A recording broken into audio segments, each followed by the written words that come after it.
The Force binds all things across the galaxy, connecting every living being in an invisible web of energy and destiny. But what happens when something from beyond the stars arrives? Something the Force cannot touch, cannot predict, cannot control. What happens when a god-killer crashes into a galaxy ruled by those who believe themselves divine? The twin suns of Tatooine beat down mercilessly on the Dune Sea, turning sand into shimmering waves of heat that distorted the horizon. Moisture farmers went about their daily routines, harvesting precious water from the air while Jawas scavenged the wastes for salvage. It was a day like any other on the Outer Rim's most desolate world, until the sky tore open. The rift appeared without warning. No hyperspace signature, no ship breaking through the atmosphere, just a jagged wound in reality itself, crackling with energy that made every Force-sensitive being within 1,000 parsecs suddenly stop and turn their heads toward Tatooine. The tier pulsed with colors that had no name, bleeding dimensional instability into the fabric of space, and through it fell a man. Kratos plummeted toward the desert floor, his mind reeling from the violent transition between worlds. One moment he had been walking the path between realms, the Bifrost's familiar magic surrounding him. The next, something had grabbed him, pulled him through a barrier he hadn't known existed. The sensation was wrong, alien, unlike any magic or godly power he had encountered in all his long years of existence. He hit the sand at terminal velocity. The impact created a crater 30 feet wide, sending up a massive plume of dust and superheated sand that crystallized into glass from the sheer force. The shockwave rolled across the dunes, knocking over a nearby moisture evaporator and sending a herd of banthas stampeding in panic. For a long moment, nothing moved.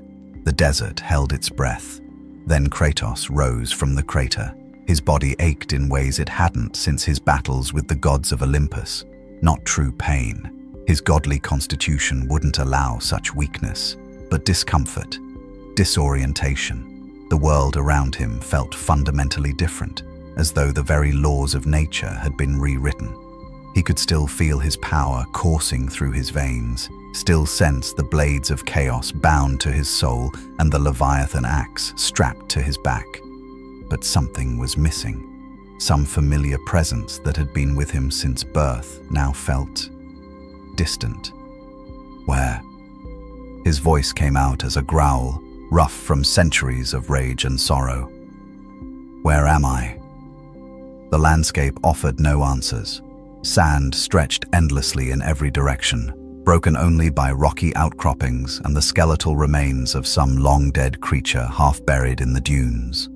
2 suns hung in the sky, 2 suns, casting harsh shadows that confused his depth perception. He had traveled through Helheim's frozen wasteland and climbed the peaks of Midgard's highest mountains. He had walked between realms that mortals could never comprehend, but he had never seen a world with 2 suns. A sound caught his attention, the whine of engines. Kratos turned, his warrior instincts instantly cataloging threats, and watched as 3 strange vehicles crested a nearby dune. They hovered above the sand on some form of repulsor technology he didn't recognize, carrying armed figures wrapped in desert garments. The vehicles split up, circling the crater like predators surrounding wounded prey. Kratos' hand moved to the Leviathan axe, not yet drawn, not yet necessary, but ready. "You there!" one of the figures called out in a language Kratos had never heard, yet somehow understood. Another wrongness in this alien place. "That's Hutt territory you've damaged. You'll pay for repairs or we'll take it from your corpse," Jabba's enforcers. Not that Kratos knew the crime lord's name or reputation. All he saw were armed thugs making threats. He had encountered their kind in every realm, every age, every corner of existence he'd ever walked. Bullies who preyed on the weak because they themselves had never faced true power. "Leave," Kratos said simply, "before I make you leave." The enforcers laughed.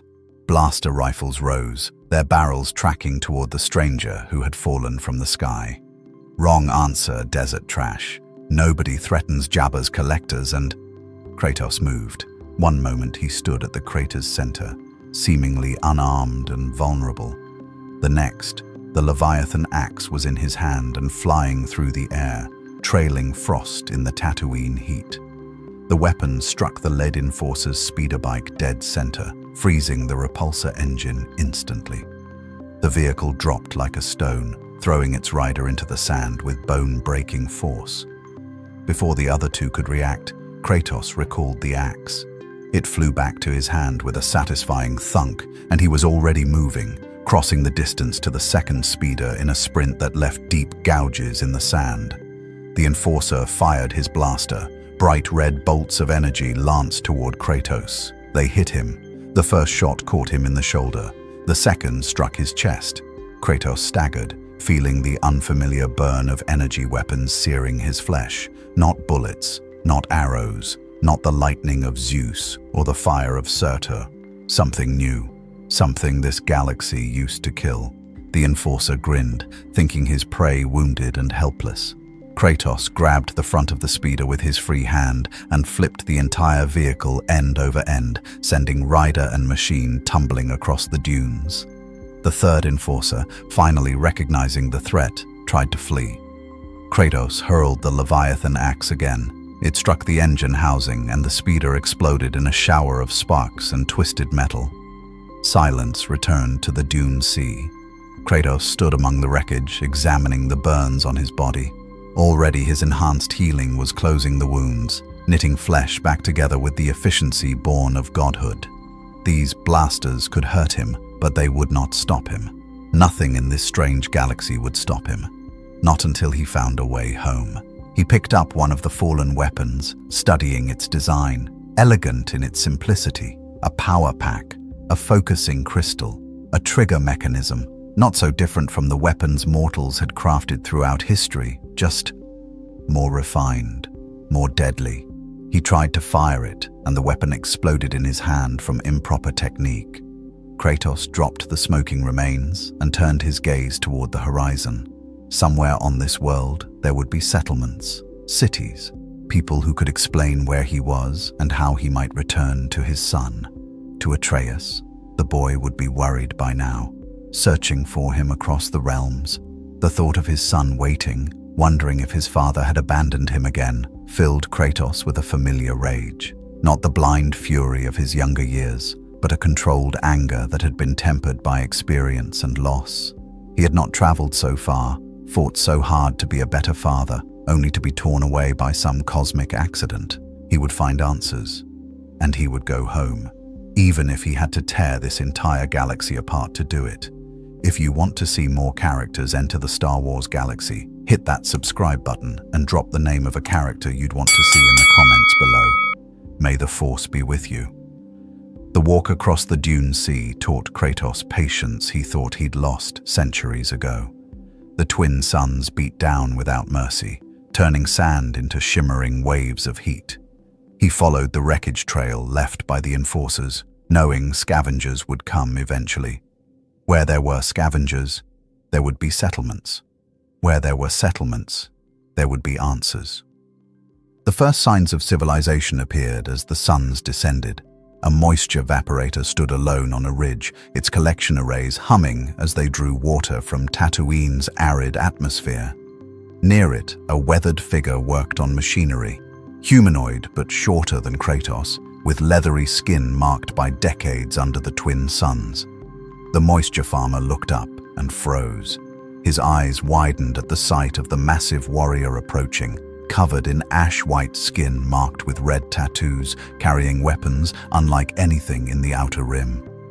"Easy now," the farmer said, raising his hands. "I don't want trouble." "Where am I?" Kratos interrupted, his voice carrying absolute authority. "What? You don't know? This is Tatooine, Outer Rim territory." The farmer studied Kratos carefully. "You're not from around here. What species are you?" "Tatooine means nothing to me. What empire rules this world?" "The Galactic Empire has jurisdiction. But out here, it's really the Hutts who run things. Jabba controls the moisture trade. The farmer noticed the fresh burns on Kratos' skin. Did you run into Jabba's collectors? If you damaged their property, you need to get off-world fast. The Hutts don't forget debts. Kratos processed this. An empire. Crime lords ruling through fear and economic control. The strong preying upon the weak. The same patterns repeated across every world and realm. This empire, Kratos continued. Who leads it? The Emperor, Palpatine, rules from Coruscant with an iron fist. The farmer's voice dropped to a whisper. They say he's got powers beyond understanding. The Jedi used to keep balance, but they're all dead now. Wiped out years ago. Something in that tone caught Kratos' attention. Fear. Not just of physical harm, but something deeper. The existential dread of mortals living under capricious gods. These Jedi were warriors. Peacekeepers mostly. Had abilities. Could move things without touching them. Sense danger. Influence minds. All connected to the Force. But the Emperor's got those same powers, only stronger. Darker. The farmer shook his head. I've said too much. Imperial patrols come through here, and if they hear me... Engine sounds interrupted them. 3 ships appeared over the dunes, sleek craft with angular designs moving in military precision. Searchlights cut through gathering darkness, scanning the desert below. Imperial patrol, the farmer hissed. They're investigating the disturbance. You need to hide. Kratos didn't move. I hide from no one. Then you're dead. Those are TIE fighters with a troop transport. You can't fight. The ship spotted them. 2 TIE fighters circled while the third made a low pass. The transport descended, landing lights illuminating Kratos' crater and the scattered wreckage. The transport touched down with hydraulic hiss. Its ramp lowered and soldiers emerged. Figures in white armor moving with tactical efficiency, establishing a perimeter. Each carried blaster rifles at ready. An officer emerged, uniform decorated with rank insignia. Behind him came another figure that set Kratos' instincts screaming. Black robes and armor, distinctive helmet with breathing apparatus. This one moved with predatory grace, hand resting on a cylinder at their belt. The way soldiers gave them space spoke volumes about hierarchy. Scan complete, Commander, a stormtrooper reported. Massive energy discharge 2 hours ago. Unidentified origin. 3 casualties. Hutt enforcers.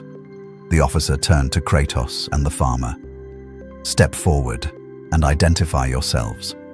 The farmer complied immediately, stammering his name with trembling hands. Kratos remained motionless. I said step forward. I heard you, Kratos replied. The answer is no. Weapons rose, tracking toward him. The officer's face flushed. Failure to comply is punishable by detention. Final warning. The robed figure held up one hand. Soldiers lowered their weapons instantly. He stepped forward, mechanical breathing filling the silence. Kratos felt the figure studying him, and something else. A probing sensation like invisible fingers trying to reach into his mind. Curious, the Inquisitor said, voice distorted. I sense nothing, no presence in the Force, yet you exist. He tilted his head. What are you? Kratos. Where do you come from? Your appearance matches no species in Imperial records. Your weapons are unknown design, and you survived an impact that should have killed any organic being. His hand drifted to the cylinder. Perhaps you're a Jedi who escaped Order 66, using technique to mask your presence. Kratos understood only the threat in his stance, the coiled readiness of a predator. He'd seen it in gods and monsters who thought themselves invincible. I am no Jedi, Kratos said. Leave while you can. The Inquisitor laughed, cold and mechanical. Brave words for one man against an Imperial squadron. His hand swept forward, and Kratos felt invisible force grip his body, something trying to lift him through sheer will, attempting to crush him like an insect. Kratos' feet left the sand. Pressure tightened around his chest. Then he pushed back, not with mystical energy, simply raw strength of will and divine constitution that had broken fate's chains. The invisible grip shattered. Kratos dropped back to ground, landing heavily but unharmed. The Inquisitor's breathing quickened. Impossible. Kratos drew the Leviathan axe. The blade gleamed, frost forming along edges despite desert heat. Nothing is impossible. The Inquisitor ignited his weapon. Red energy extended from both cylinder ends, humming with lethal promise. "Open fire!" the officer shouted. The desert exploded with blaster fire. Red bolts converged on Kratos from a dozen angles. He rolled forward, using a rock outcropping for cover as energy scorched sand into glass behind him. The Inquisitor advanced, spinning his double-bladed weapon in complex patterns that deflected shots from his own troops. Kratos hurled the Leviathan axe. It flew past the Inquisitor's guard, forcing him to leap aside. Before he could recover, Kratos recalled the weapon and charged. His fist connected with a stormtrooper's helmet, crumpling the armor and sending the soldier flying. This galaxy had its own power, its own weapons and magic. But Kratos had fought gods. These soldiers were simply men. The stormtroopers fell back, their training overridden by primal survival instinct as Kratos tore through their formation. He moved like a force of nature, brutal, efficient, unstoppable. The Leviathan axe sang through the air, deflecting blaster bolts that got too close while his free hand grabbed weapons, armor, anything he could use to turn the Empire's own tools against them. A trooper tried to flank him. Kratos caught the blaster rifle mid-swing, twisted it from the soldier's grip, and drove the stock into his helmet hard enough to dent the plastoid armor. Another fired point blank. The bolt seared across Kratos's ribs, drawing a line of burned flesh that made him grunt but didn't slow him down. Pain was an old companion. He'd learned to fight through worse. The Inquisitor watched from a distance, his double-bladed lightsaber held in a defensive stance as he assessed this impossible opponent. The fifth brother had hunted Jedi across dozens of worlds, had killed Force sensitives who thought themselves safe in the Outer Rim's forgotten corners. He knew how to read opponents through the Force, anticipate their movements before they made them. But this one was a void, a blank space where the Force simply stopped. No presence to track, no intentions to read, just raw physical violence executed with centuries of experience. "Fall back to the transport," the officer shouted, his voice cracking. "Call for reinforcements." Kratos had no intention of letting them escape. He hurled the Leviathan axe at the transport's boarding ramp. The weapon struck true, frost spreading across the hydraulics instantly. The metal groaned and shattered, the ramp collapsing in a shower of ice crystals that looked utterly wrong in Tatooine's heat. "Interesting trick," the Inquisitor said, his mechanical breathing steady despite the chaos. "But parlor tricks won't save you from the Empire's reach." He moved then, closing the distance with Force-enhanced speed. The lightsaber became a wheel of crimson death, its blade seeking flesh with precision, born of dark side training. Kratos brought the recalled axe up to block. Metal met plasma, and sparks exploded between them. The Leviathan axe held, barely. Kratos could feel the lightsaber's heat trying to cut through the Asgardian metal, could see the slight glow where blade met edge. But the axe had been forged by dwarven smiths using magic older than this galaxy's recorded history. It would not break so easily. "You're strong," the Inquisitor admitted, pressing his attack. "But strength alone won't defeat the Force." He thrust out his free hand, and invisible energy slammed into Kratos's chest. Not the crushing grip from before, but a concentrated blast that sent him skidding backward through the sand.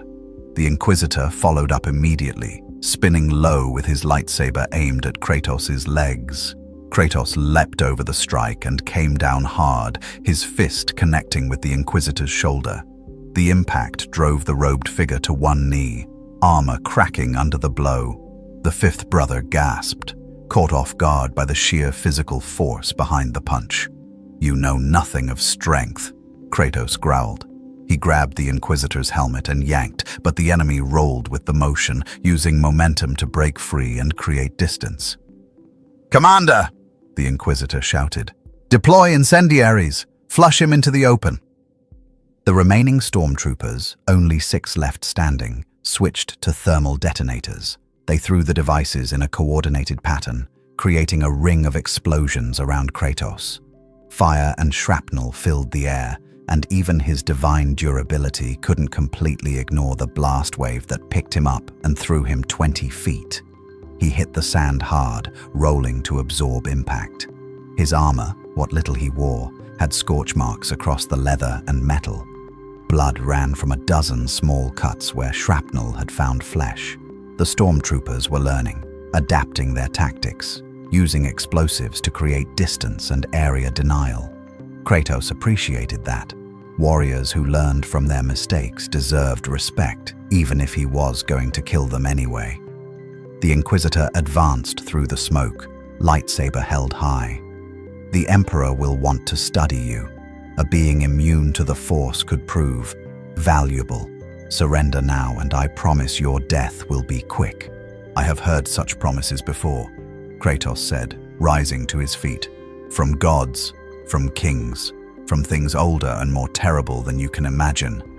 His hand moved to his hip, where the blades of chaos hung coiled like sleeping serpents. "They are all dead now." He drew the blades. The chains sang as they uncoiled, and primordial fire erupted along their edges. The temperature in the immediate area spiked dramatically, sand beneath Kratos' feet turning to glass from radiant heat. The blades of chaos had been forged in the depths of Tartarus, bound to his flesh by Ares himself, and they carried the rage of the damned in every link of their chains. The Inquisitor actually took a step backward. What manner of weapon? Kratos didn't give him time to finish. The blades lashed out, chains extending in whip-like strikes that forced the Inquisitor into full defense. The lightsaber spun desperately, deflecting attacks that came from impossible angles. Kratos fought like nothing the fifth brother had ever encountered, chaotic yet controlled, brutal yet precise. A chain wrapped around the lightsaber's hilt. Kratos yanked hard, and the weapon flew from the Inquisitor's grip, deactivating as it tumbled through the air. Before his opponent could recall it through the Force, Kratos was on him. Blade met armor and fire burned through Kratos' weave like parchment. The Inquisitor screamed. Kratos drove him to the ground, one blade at his throat. "Your Emperor? Where do I find him?" You can't..." The Inquisitor gasped through his damaged respirator. "Coruscant is the most heavily defended world in the galaxy. You'd never reach the Imperial Palace. Never get close enough to..." "I will ask once more. Where?" "Coruscant, the capital, but it doesn't matter." The fifth brother's hand shot up, force lightning crackling between his fingers in desperate self-defense. The electricity hit Kratos full in the chest. His muscles seized, body convulsing as dark side energy coursed through him. It felt like Zeus's lightning, but tainted, corrupted by rage and hatred. For 3 agonizing seconds, Kratos was paralyzed. Then his hand closed around the Inquisitor's wrist. "I have been struck by the lightning of gods," Kratos forced out through gritted teeth. "Yours is nothing." He twisted. Bone snapped. The lightning died. The Inquisitor's scream was cut short as Kratos' blade found his throat. The fifth brother collapsed into the sand, his breathing apparatus sparking and failing. Around them, the remaining stormtroopers stood frozen, weapons lowered in shock at seeing an Inquisitor defeated. Kratos straightened, breathing heavily. The burns from blasters and force lightning covered his body, and his muscles ached from the brief paralysis. But he was alive, he was standing, and he had learned valuable information. Coruscant, the capital, where this emperor ruled. One of the stormtroopers' comlink crackled to life. A cold mechanical voice emerged from the speaker. Report. What is your status? The trooper looked at Kratos, then at his dead commander and fallen Inquisitor. His hand trembled on the comlink. We need immediate reinforcements. The target is extremely hostile. Inquisitor down, requesting. Kratos threw the Leviathan axe. It struck the trooper's chest, freezing him solid mid-sentence. The body toppled backward, shattering on impact with the sand. The voice on the comlink spoke again, quieter now, more dangerous. I see. Then perhaps I should handle this matter personally. Even without context, Kratos recognized the tone. Authority, power, threat. Someone important had just taken interest in him. Good. Let them come. He had questions that needed answers. The moisture farmer had fled during the battle, leaving Kratos alone among the bodies and burning wreckage. Smart. Survival instincts trumped curiosity, at least for those who wanted to keep breathing. Kratos examined the fallen Inquisitor's weapon, the lightsaber, turning the cylinder over in his hands. Elegant design, compact, deadly efficient. He pressed what looked like an activation stud. The red blade ignited with a snap hiss, humming with contained energy. Kratos gave it an experimental swing. Light, almost weightless compared to his own weapons. The blade passed through a piece of debris without resistance, leaving glowing edges where superheated metal slowly cooled. Interesting, but not his style. He preferred weapons with weight, with substance, tools that required strength to wield properly. He deactivated the lightsaber and attached it to his belt, a trophy, and potentially useful if he learned this galaxy's ways. The twin suns had fully set now, replaced by a sky filled with more stars than Kratos had ever seen. Different constellations, unfamiliar patterns. Further proof he was impossibly far from home, from Atreus, from everything he'd fought to build after destroying Olympus and surviving Ragnarok. A sound caught his attention, soft, almost imperceptible. The scrape of boot against stone. Kratos spun, Leviathan axe in hand, tracking toward the source. A figure stood atop a nearby ridge, silhouetted against the starlight. Not a soldier. The stance was wrong, too relaxed, too aware. A brown robe hung from thin shoulders, hood pulled up to conceal features. "Peace," the figure called out, raising empty hands. "I'm not your enemy." "Then you are either foolish or suicidal to approach me now," Kratos replied, not lowering his weapon. The figure descended the ridge with careful steps, picking a path through loose sand and rock. As they drew closer, moonlight revealed an older human male with weathered features and eyes that held the weight of terrible knowledge. His beard was streaked with grey, and his hands, when they emerged from the robe's sleeves, bore scars that spoke of combat training. "My name is Tal Morin," the man said, stopping a respectful distance away. I was a Jedi Knight, before everything changed." Kratos studied him. No obvious weapons, no armor, just robes and the quiet confidence of someone who'd survived situations that killed others. The farmer mentioned Jedi, said they were all dead. "Most of us are." Tal's voice carried deep sadness. "The Emperor ordered our execution years ago. Order 66, they called it. The clone troopers we'd fought beside, trained with, bled with. They turned on us without warning. Thousands of Jedi slaughtered in a single day." He gestured at the bodies surrounding Kratos. "I felt the disturbance in the Force when you arrived, when you killed the Inquisitor.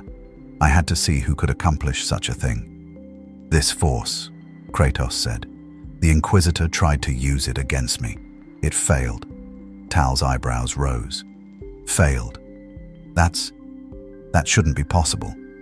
The Force binds all living things. It flows through every being in the galaxy. But you," he tilted his head, eyes narrowing. "You're completely absent from it, like a hole in the fabric of reality itself." "I am not from your galaxy." The words hung in the air between them. Tal processed this information with visible effort, his worldview struggling to accommodate the impossible. Finally, he laughed, a short, bitter sound. Of course, why not? The Jedi Order destroyed, the Republic fallen, the galaxy enslaved by a Sith Lord. Why shouldn't someone from beyond the stars appear now? He sobered quickly. But if you're not from here, why attack the Empire? Why kill an Inquisitor? They attacked me first, Kratos said simply, and I learned your Emperor rules through fear, that he destroyed an order of peacekeepers to consolidate power. His grip tightened on the axe. I have seen such tyranny before. In my world, gods ruled mortals with cruelty and indifference. They believed their power made them untouchable. Let me guess, Tal said quietly. You proved them wrong. They are all dead. Every god who stood against me, every pantheon that thought itself eternal. Kratos met the Jedi's eyes. If your Emperor believes himself divine, I will teach him the same lesson. Tal was silent for a long moment, studying Kratos with an intensity that felt like the Inquisitor's probing but somehow gentler, less invasive. Finally, he shook his head in something between disbelief and wonder. You're serious? You actually think you can kill Emperor Palpatine? I know I can. I need only reach him. That's suicide. Coruscant is protected by entire fleets. The Imperial Palace is a fortress, and Palpatine himself. Tal's voice dropped. He's not just powerful in the Force, he is the dark side. Concentrated evil given form. Even Master Yoda couldn't defeat him, and Yoda was one of the greatest Jedi who ever lived. Kratos had heard similar warnings about Ares, about Zeus, about Odin. Power and reputation meant nothing when faced with absolute determination. Tell me about this force, he said instead. How it works, what advantages it provides. Tal studied him for another moment, then gestured toward a rocky outcropping that would provide shelter from the desert's nighttime cold. This conversation will take time. We should at least be comfortable. They sat across from each other, and Tal began to speak. He explained the Force in terms Kratos could understand. An energy field created by all living things, binding the galaxy together. Those sensitive to it could sense emotions, predict danger, move objects with thought, even influence weak-minded individuals. There are two sides, Tal continued, the light and the dark. Jedi sought balance through peace, knowledge, serenity. We believed the Force should be a tool for defense, never attack. His expression darkened. The Sith philosophy is different. They embrace passion, strength, power. They believe the strong should rule and the weak should serve. Palpatine is the culmination of centuries of Sith planning, a dark lord who destroyed the light and claimed the galaxy as his prize. These Sith sound like the gods of my world, Kratos said, convinced that power justifies cruelty. In many ways they are similar, but Palpatine isn't just cruel, he's patient, strategic. He orchestrated a galactic war, manipulated both sides, and turned the Republic into his empire over decades. He's been planning this since before I was born. Kratos absorbed this. Strategic enemies were more dangerous than purely powerful ones. Ares had been both, and that had made their conflict costly. Can this Force kill me? Tal considered the question carefully. Potentially. Force lightning can fry internal organs. Telekinesis could crush you or throw you into space. A skilled user could collapse your lungs or stop your heart. He paused. But you resisted the Inquisitor's abilities. That suggests something about your nature blocks or disrupts the Force. I've never seen or heard of anything like it. My body was transformed by divine power in my world. Perhaps it makes me immune to your mystical energies. Divine power, Tal repeated softly. You really did kill gods. Yes, and I will kill your Emperor as well. But first, I need to understand this galaxy, its technology, its factions. Kratos fixed Tal with his unwavering gaze. Help me, and I will free your people from tyranny. Just like that, you arrive, Decide the Empire needs to fall and expect me to guide you? Tal shook his head, but there was something in his expression, a desperate hope long suppressed. Even if I wanted to help you commit suicide, why should I believe you're capable of what you claim? Kratos stood and walked to where the Inquisitor's body lay cooling in the sand. He returned with the lightsaber and the distinctive helmet, setting them before Tal. "Because I have done this already," he said, "and I will do it again." Tal stared at the Inquisitor's helmet for a long time, his weathered hands trembling slightly as they hovered over the distinctive armor. Finally, he picked it up, turning it over slowly as if examining a relic from another lifetime. "The fifth brother," he said quietly. "I knew him before, when he was still a Jedi." His voice hardened. "The Inquisitorius takes Force-sensitive children and broken Jedi, twists them through torture and dark side corruption until they become hunters of their own kind. This one killed at least 7 of my former comrades that I know of." "Then his death was justice," Kratos said. "Perhaps." Tal set the helmet down.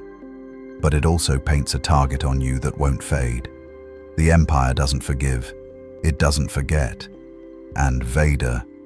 He trailed off, eyes distant.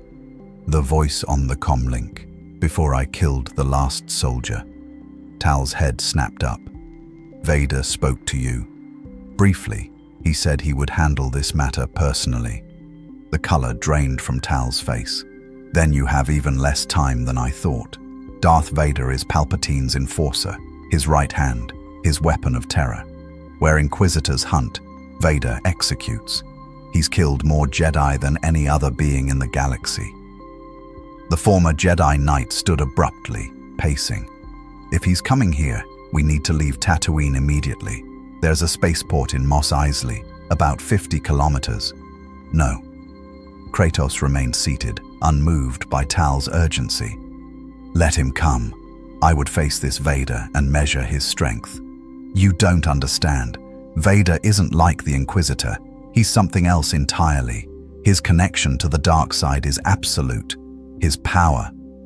Tal struggled for words. "I've seen recordings of him stopping blaster bolts in mid-air, choking men to death across star systems through holographic communication, tearing apart starships with telekinesis alone. He's more machine than man now, kept alive by armor and hatred." Kratos considered this. "You said the Force cannot predict me, cannot sense me. That gives me an advantage. An advantage that won't matter if he rips the ground out from under your feet or brings down a star destroyer on your head." Tal's frustration was palpable. "I appreciate confidence, but this is bordering on arrogance." The word struck something deep in Kratos' memory. How many times had he charged blindly at enemies, driven by rage and pride? How many times had that arrogance cost him everything? His family, his humanity, his peace. Atreus had taught him better, had shown him that strength without wisdom was just another form of weakness. "You are right," Kratos admitted, the words coming harder than they should. "I know nothing of this galaxy's powers or limitations. Rushing toward enemies without understanding them is how I..." He stopped, old pain flickering across his face. "I have made that mistake before. The consequences were severe." Tal sat back down, surprised by the admission. "Then you'll leave with me? Find somewhere to hide while we plan?" "No, but I will listen to your counsel before acting." Kratos met his eyes. "Tell me about this Emperor, not just his power, but who he is, how he came to rule." The former Jedi took a breath, organizing centuries of Sith history and recent galactic events into something comprehensible. Palpatine presented himself as a humble senator from Naboo, a politician concerned with bureaucratic corruption and the Republic's inefficiency. He rose through legitimate channels, elected Supreme Chancellor through democratic process. Tal's voice grew bitter, but it was all a lie. He was Darth Sidious, a Sith Lord who'd been manipulating galactic events for decades. He wore a mask of virtue while plotting tyranny, Kratos said. It reminded him of Zeus, who'd presented himself as a just king while committing atrocities. Exactly. He engineered a war, the Clone Wars, created both the Republic's clone army and the separatist droid forces, played both sides against each other for years while consolidating emergency powers. When the time was right, he revealed himself, destroyed the Jedi, and transformed the Republic into his empire. Tal's hands clenched into fists. Trillions of beings cheered their own enslavement because he convinced them it was for security, for peace. And those who resisted, crushed, publicly executed, made examples of. Tal gestured at the dead stormtroopers. The Empire rules through fear, through overwhelming military might, through the understanding that resistance is futile. Kratos had heard these justifications before, in Olympus, in the halls of Asgard. Tyrants always claimed their cruelty was necessary, that their victims deserved their fate. That order justified any atrocity. "Tell me," Kratos said slowly, "this emperor, does he consider himself a god?" Tal's expression shifted. Not officially, but in practice, yes. He claims the Force gives him the right to rule, that his power makes him the galaxy's natural sovereign. His propaganda paints him as the guardian who saved civilization from chaos. He paused. "Why do you ask?" "Because I have killed gods who made similar claims." Kratos stood, looking toward the horizon where dawn was beginning to paint the sky. Zeus, king of Olympus, believed his lightning made him invincible, that his position as father of gods justified any cruelty toward mortals or his own children. He ruled through fear and power, exactly as you describe your emperor. What happened to him? I drove my fist through his chest and tore out his heart. The words were matter of fact, carrying no pride or shame, simply truth. Before that, I killed Ares, god of war, Poseidon, god of the seas, Hades, lord of the underworld, Hermes, Hercules, Hephaestus. He turned back to Tal. Then I killed the Norse All-Father, Odin, and triggered Ragnarok itself. Every pantheon that stood before me fell. Tal was silent, trying to reconcile the calm, measured warrior before him with the apocalyptic trail of divine destruction he described. "You're saying you ended entire mythologies." "I am saying that power alone does not make one invincible. Gods fall like any other beings when confronted by sufficient determination." Kratos picked up the Leviathan axe. "Your emperor may be strong. He may command armies and wield dark power. But he is not the first tyrant I have faced. And like all the others, he will learn that divinity can bleed. Even if you somehow reached him, even if you somehow survived long enough to strike." Tal shook his head. "Palpatine wouldn't fight fair. He'd have armies between you and him.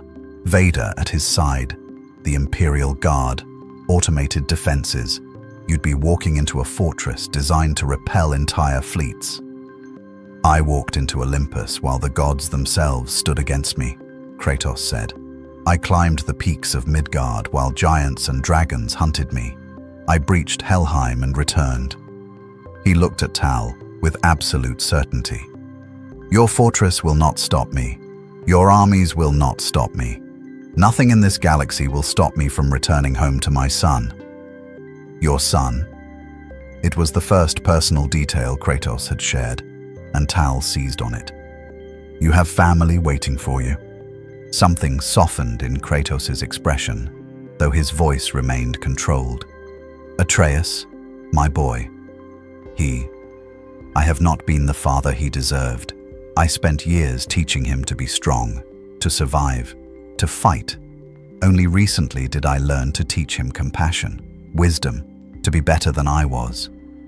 His grip tightened on the axe. He is alone now, wondering if his father abandoned him again. That thought is worse than any wound your empire can inflict. Tal studied him with new understanding. "You're not doing this for revenge. You're doing it to go home. The Emperor stands between me and my son. If he abdicates and opens whatever portal brought me here, I will leave your galaxy in peace." Kratos' eyes hardened. But if he refuses, if he believes his power makes him untouchable, then I will teach him the lesson I taught Olympus. All tyrants fall eventually, and I am very patient. The dawn fully broke now, twin suns rising over the dune sea.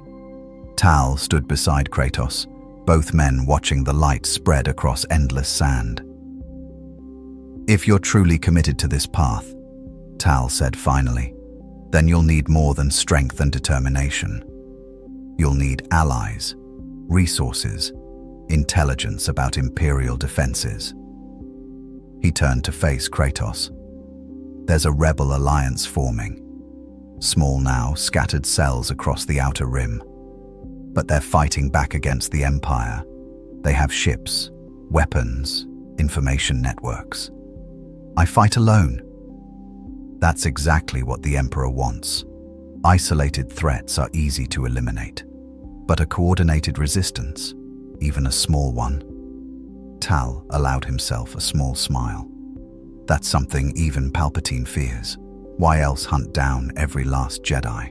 Why else crush every sign of dissent so ruthlessly? Kratos considered this.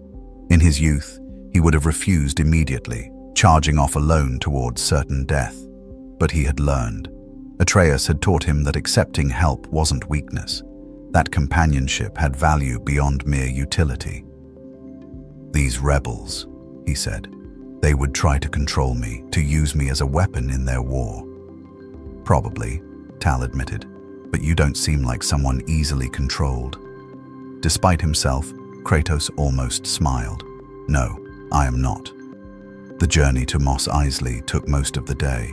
Tal led the way through canyons and rocky terrain, avoiding the open dunes where Imperial patrols might spot them. Kratos walked in silence, conserving energy and observing this alien world's harsh beauty. The landscape reminded him of certain parts of Greece.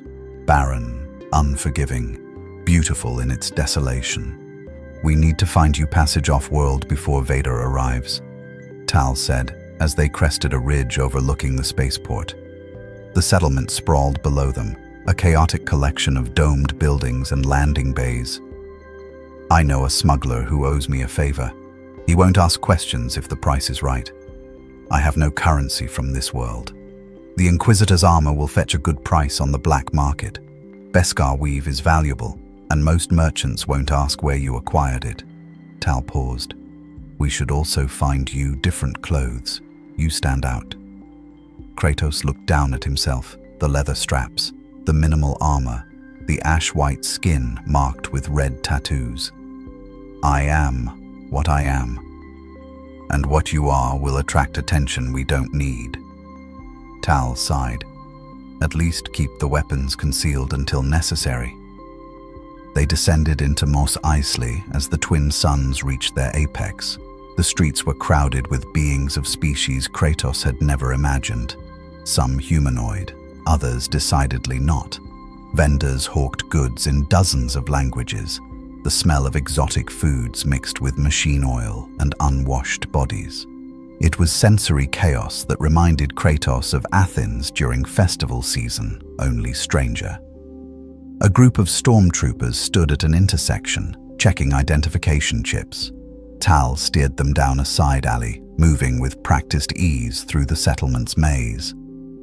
"The Empire maintains a garrison here," he explained quietly, "officially to prevent smuggling and maintain order, really to remind everyone who's in charge." They emerged near a cantina, its entrance marked by alien script Kratos couldn't read. Music, if it could be called that, drifted from inside.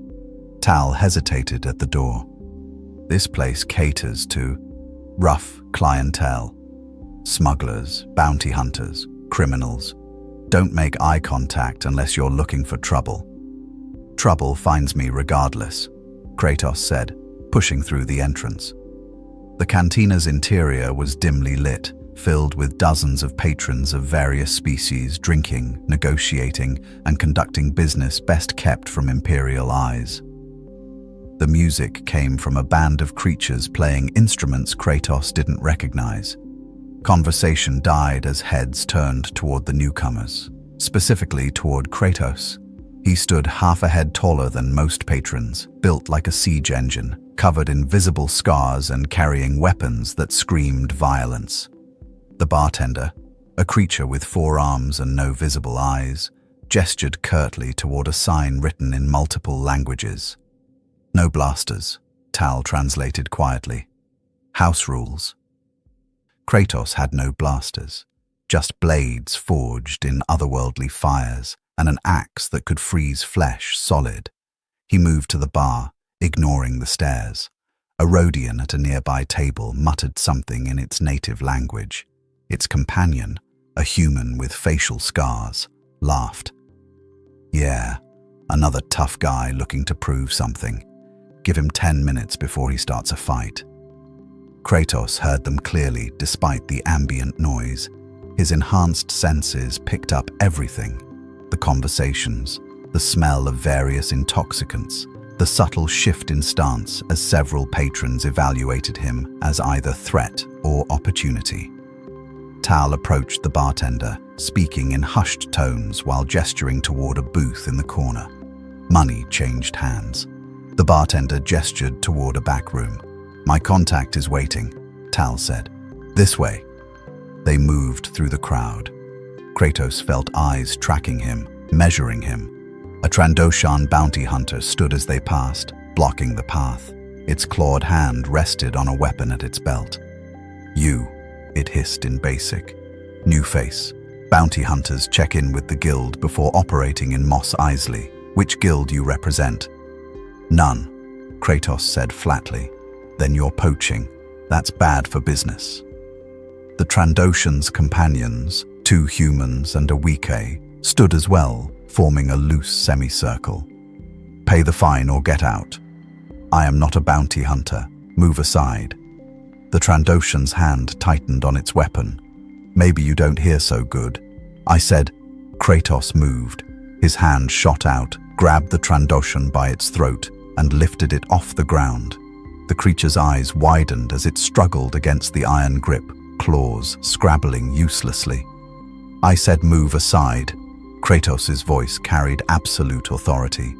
"This is your only warning." The cantina went silent. Every patron watched, waiting to see if this would escalate into violence.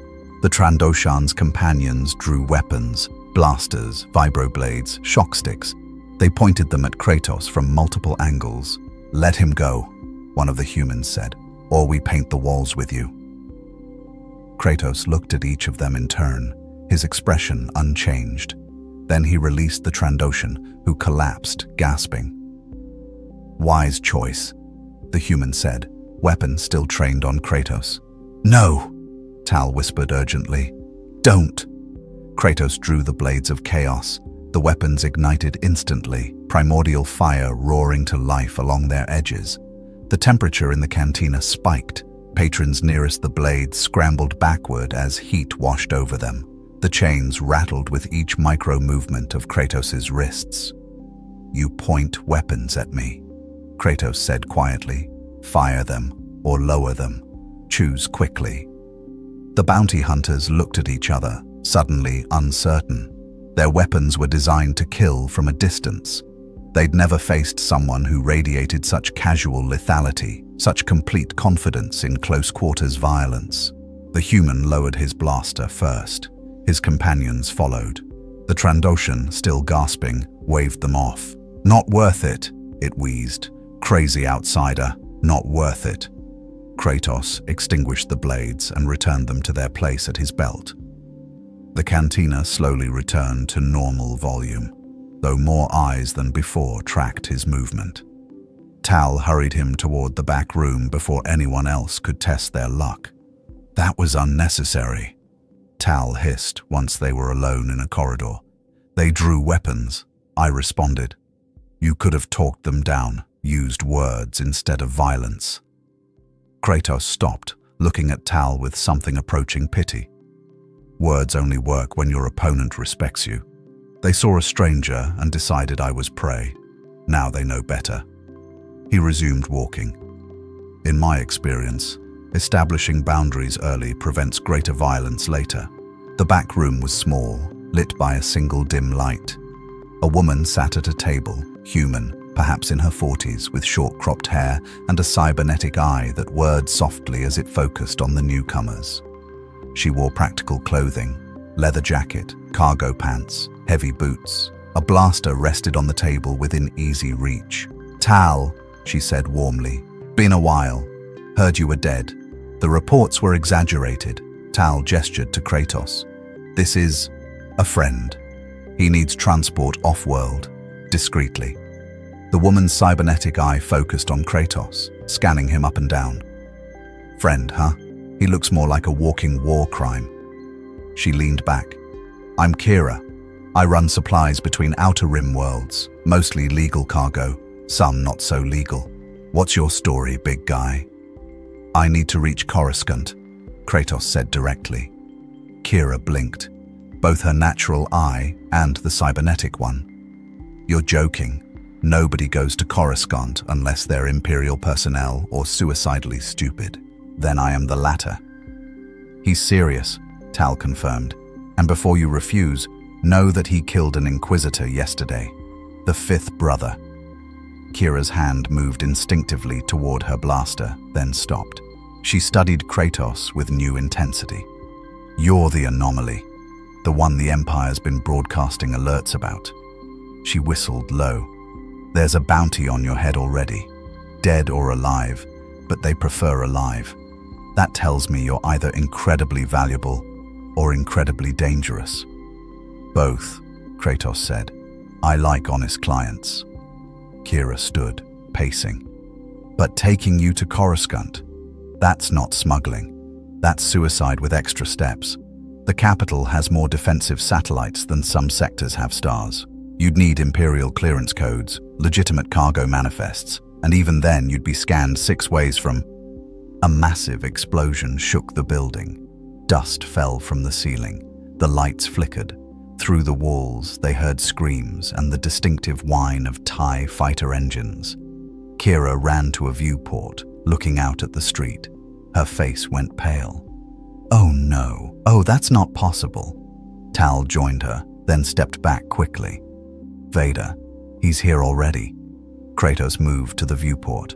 Outside, the street had cleared as if swept by an invisible wave. Stormtroopers formed ranks, their white armor stark against Tatooine's dusty architecture. And walking between them, towering over his own soldiers, came a figure clad entirely in black. The armor was imposing, layered plates that suggested both protection and life support. A cape flowed behind him despite the still air. And the helmet. It was a mask of pure intimidation, all angles and darkness, with lenses that glowed faintly red. But it was the presence that struck Kratos. Even from this distance, even through walls and chaos, he could feel it. Not the Force, he remained blind to that, but something else. Raw power, authority, the aura of someone who had killed so many that death itself followed in his wake. Darth Vader had arrived. Vader stopped in the middle of the street, his helmeted head turning slowly as if searching for something only he could sense. Stormtroopers fanned out in disciplined formation, sealing off exits and establishing a perimeter. Above, TIE fighters circled like vultures, their distinctive scream echoing through Mos Eisley's narrow streets. "We need to leave," Kira said, already moving toward a back exit. "Right now. There's a service tunnel that connects to the eastern docking bays. If we move fast." "No." Kratos remained at the viewport, watching Vader. "He came for me. Running will only delay the inevitable." "Delay sounds pretty good right now," Kira shot back. "That's Darth Vader out there, the Empire's executioner. He's killed entire planetary governments, taken down Jedi Masters. You can't fight him." "I have faced worse." Tal grabbed Kratos' arm. "Listen to me. Vader isn't like the Inquisitor. He's a master of the dark side, a tactical genius, and absolutely ruthless. His armor is reinforced durasteel with cortosis weave. His lightsaber technique is flawless, and his force abilities. The former Jedi shook his head. You don't understand what you're proposing. Kratos gently removed Tal's hand. Then help me understand. Quickly. Tal took a breath, organizing tactical knowledge. Vader uses the Force to enhance everything. His strength, his speed, his perception. He can sense intentions through fear and aggression. He'll anticipate your attacks before you make them. You said the Force cannot sense me. True, but he'll read your body language, your combat stance. Centuries of experience made him nearly unbeatable, even without the Force. Tal gripped Kratos' shoulder, and if direct combat fails, he'll use the environment, collapse buildings, throw debris, create obstacles. He doesn't fight fair, he fights to win. As do I. Kratos checked his weapons. Leviathan axe secure, blades of chaos ready. Your rebel alliance, will they help survivors if Vader destroys this settlement searching for me? The question caught Tal off guard. Yes, we have protocols for refugee extraction. Then ensure they are ready. Kratos moved toward the door. Keep civilians away from the confrontation. This will be violent. Wait, Kira stepped forward. You're actually going out there to face him alone. I am always alone. The words carried old pain, old habit. Then Kratos paused, reconsidering. But if you have weapons that might aid me, I will accept them. Kira stared at him for a moment, then cursed and ran to a storage locker. She pulled out a bandolier of thermal detonators and a heavy blaster rifle. The detonators are set for proximity triggers. The rifle has armor-piercing rounds. Won't do much against Vader's armor, but maybe it'll distract him. Kratos took both, studying the detonator's simple mechanisms. How powerful? Enough to level this building. Kira demonstrated the activation sequence. Red light means armed. Throw hard and get clear. Acceptable. Kratos attached the bandolier and slung the rifle across his back. He looked at Tal. If I fall, leave this world immediately. Vader will interrogate anyone connected to me. And if you win, then I will have proven that even your empire's champion can bleed. Kratos opened the door. Stay here until it ends. He walked through the cantina. The patrons had already fled, leaving only overturned tables and abandoned drinks. The Trandoshan bounty hunter and his crew were nowhere to be seen. Smart. Even criminals knew when to avoid imperial attention. Kratos stepped into the street.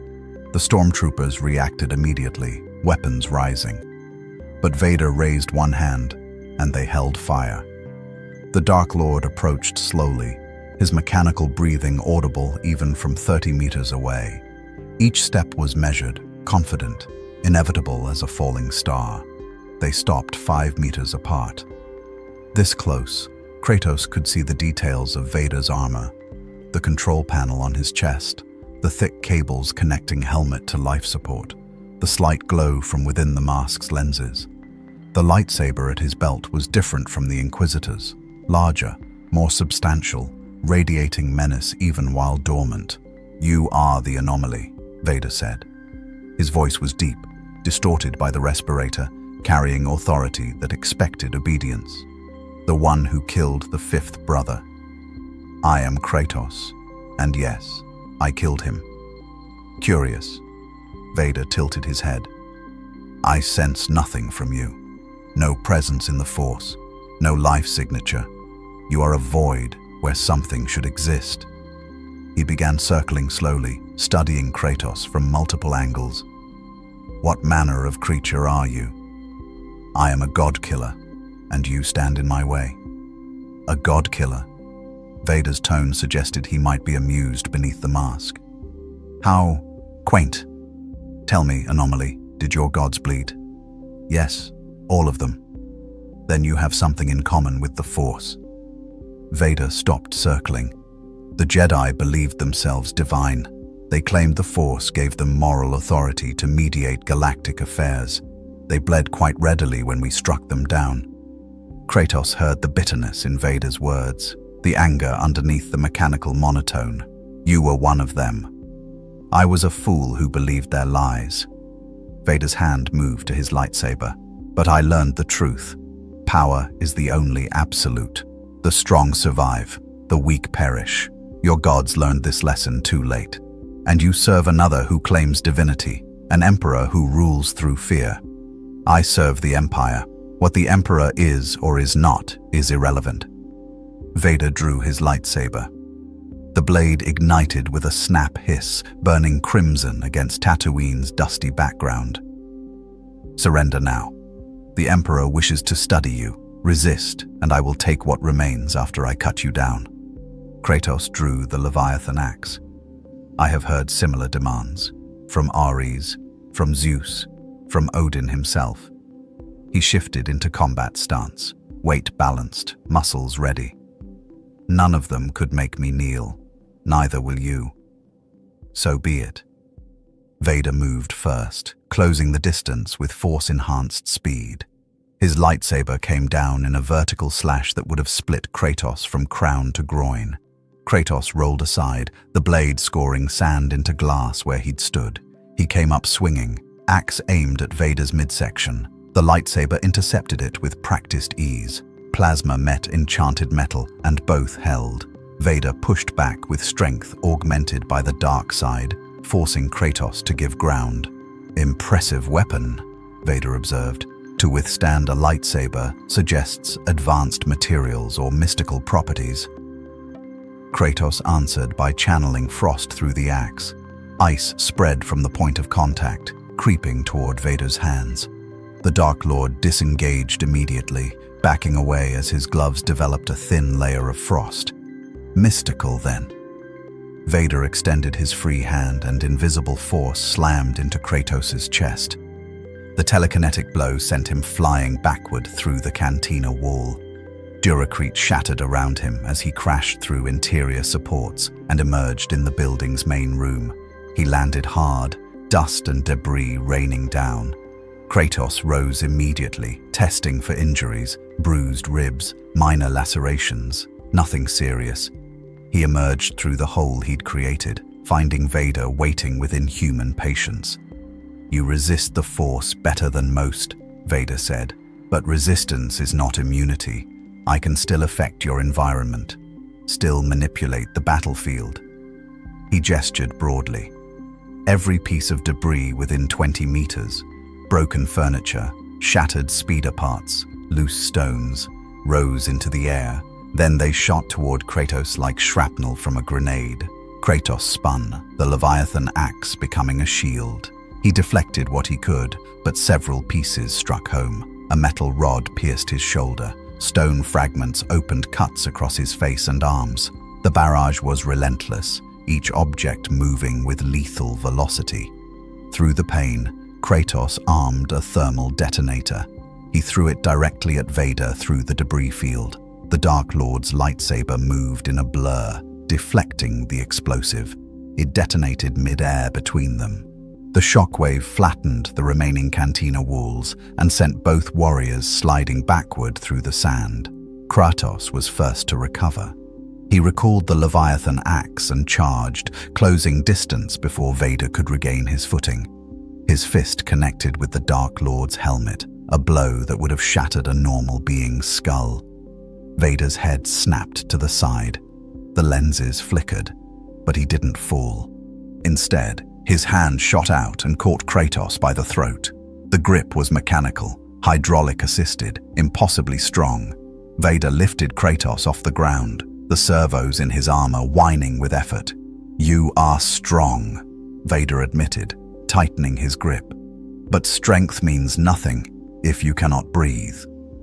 Kratos drove his knee into Vader's chest. The impact damaged the control panel, sparks flying from broken circuits. Vader's grip loosened slightly. Kratos drew the blades of chaos and drove both blades into Vader's armored torso. Primordial fire erupted. The cortosis weave resisted, but not completely. The blades found gaps between plates, burning through to the damaged flesh beneath. Vader released Kratos and staggered backward, his breathing more labored now. "You damage me," Vader said, almost surprised. His gloved hand touched the burns on his chest. How curious. Kratos didn't answer. He pressed the attack, blades whirling in patterns learned across millennia of warfare. Vader retreated, lightsaber working overtime to deflect strikes that came from impossible angles. The chains allowed Kratos to attack from distance, then close for devastating melee combinations. But Vader was learning, adapting.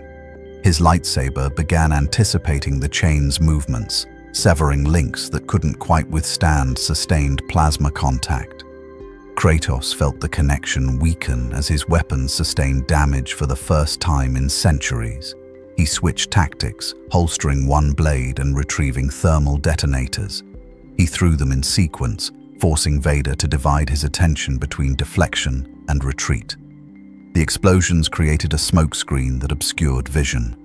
Kratos used the cover to position himself, waiting for the perfect moment. When Vader emerged from the smoke, Kratos was ready.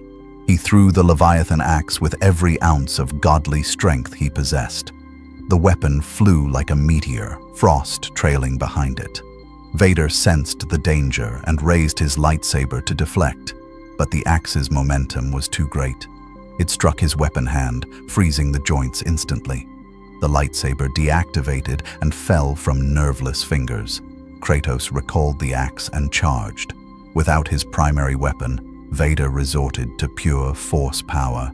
Invisible walls of pressure formed around Kratos, trying to slow him. Lightning arced from Vader's fingers, dark side energy seeking to fry him from within. Kratos pushed through it all. The lightning hurt. Gods, it hurt. But pain was temporary. Stopping was death. He reached Vader and drove his fist into the Dark Lord's already damaged chest plate. The armor cracked. Life support systems sparked and failed. Vader's breathing became ragged, desperate. "Impossible," Vader gasped. "No one defeats me."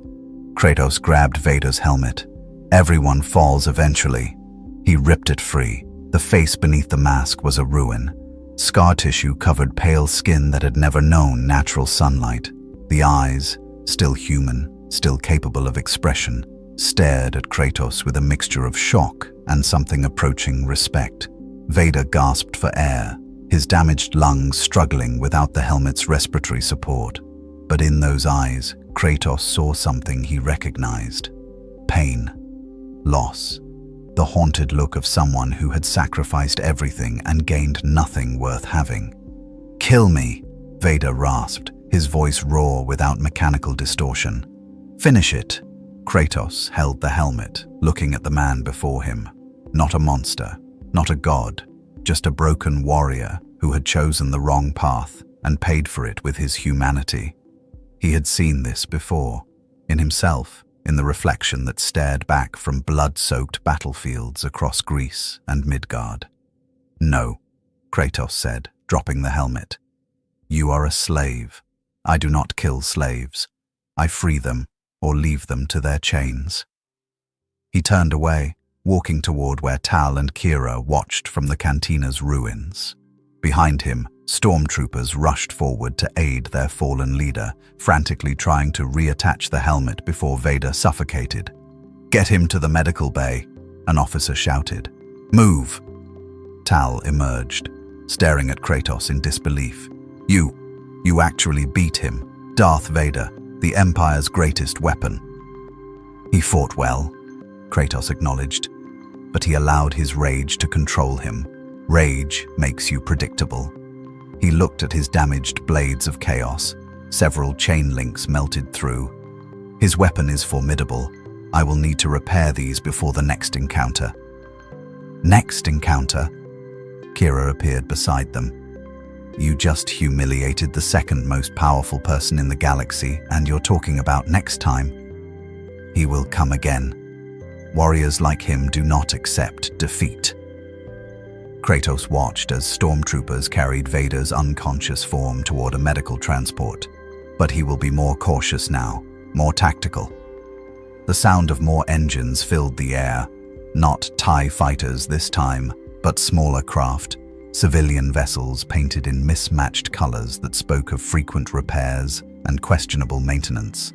They descended rapidly, landing in a rough circle around the battle site. Armed figures emerged, wearing practical armor marked with symbols Kratos didn't recognize.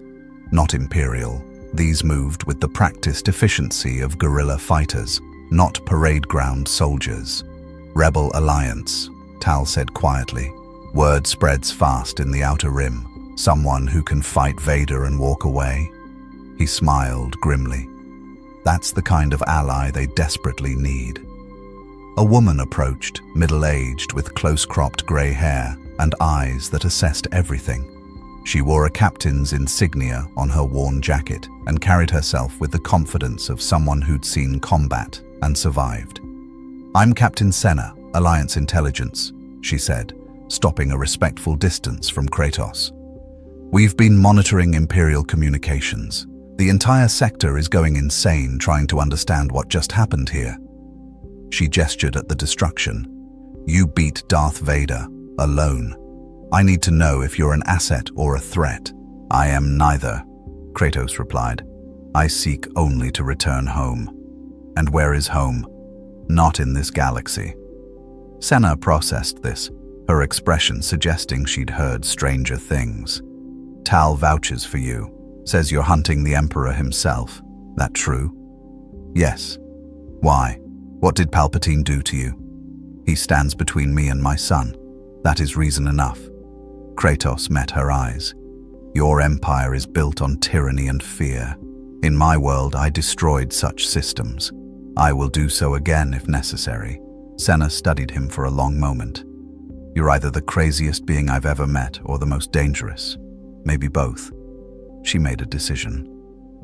"The Alliance can help you reach Coruscant. We've got intelligence on Imperial defenses, patrol routes, security protocols, but we want something in return. I do not take orders. Not orders. Partnership." Senna gestured at her soldiers. "We're fighting a war against impossible odds. Every day, the Empire crushes another cell, executes more civilians, tightens its grip on the galaxy. We need victories. We need hope." She pointed at the medical transport carrying Vader. "You just gave us both. Help us strike at Imperial targets, and we'll get you to the Emperor." Kratos considered this. He had no love for rebellions or politics, but these people fought against the same enemy he needed to destroy, and traveling alone through an unfamiliar galaxy seemed increasingly impractical. "I will strike at your empire," he said finally, "but on my terms. I choose the targets. I decide the methods. Your alliance provides intelligence and resources, nothing more." "Not exactly alliance protocol, but..." Senna glanced at the destruction around them. "I think we can make an exception. Deal." They clasped forearms, warrior to warrior. "First priority," Senna continued, "is getting off-world before the Empire sends reinforcements. We've got a ship ready." She looked at Tal and Kira. "You two coming?" Tal nodded immediately. Kira hesitated, then shrugged. "My business here is burned anyway. Might as well see where this insanity leads." As they moved toward the rebel ships, a commotion arose near the Imperial medical transport. Vader had regained consciousness. Even from this distance, Kratos could see the Dark Lord sitting upright, helmet reattached, staring directly at him. Their eyes met across the battlefield.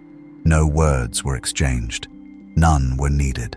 They had taken each other's measure. The next encounter would be different. No testing, no caution. Just two warriors trying to kill each other with maximum efficiency. Kratos turned away first, following Senna to a battered Corellian freighter. As they boarded, he heard Vader's mechanical breathing echoing across the desert, a promise of violence yet to come. The ship lifted off quickly, joined by the other rebel craft. Below, Mars Eisley burned in a dozen places. and Imperial forces scrambled to establish order. Kratos watched through a viewport as Tatooine shrank into the distance, twin suns reflecting off sand dunes like scattered gold. "Where are we going?" he asked. "Lothal," Senna replied from the cockpit. "Outer Rim world with an Imperial weapons facility we've been wanting to hit. The factory produces experimental weapons, stuff that violates every treaty the Old Republic ever signed. We've been planning a raid for months, but security is too tight." She looked back at him. "With you? Maybe we actually have a chance." Kratos said nothing. The mission meant nothing to him, just another step toward his true goal. But if destroying the Empire's weapons helped these rebels and moved him closer to Coruscant, he would participate. Tal sat beside him as the ship entered hyperspace, stars stretching into lines of light. "You spared Vader. Why?" "Killing him would have accomplished nothing. He is a tool, not the hand that wields it." Kratos examined his damaged blades, and he reminded me of myself, of who I was before I learned to master my rage instead of letting it master me. The Jedi teach that anger leads to the dark side, that it corrupts and destroys. Anger is a tool like any other. Used wisely, it gives strength. Used poorly, it blinds. Kratos met Tal's eyes. "Your Jedi feared emotion. That fear made them rigid, vulnerable. Vader embraced emotion without wisdom. That made him a slave to his pain." He returned to examining his weapons. "I walked both paths. Neither leads to victory, only different forms of defeat." Tal absorbed this, seeing wisdom in words that contradicted everything the Jedi had taught.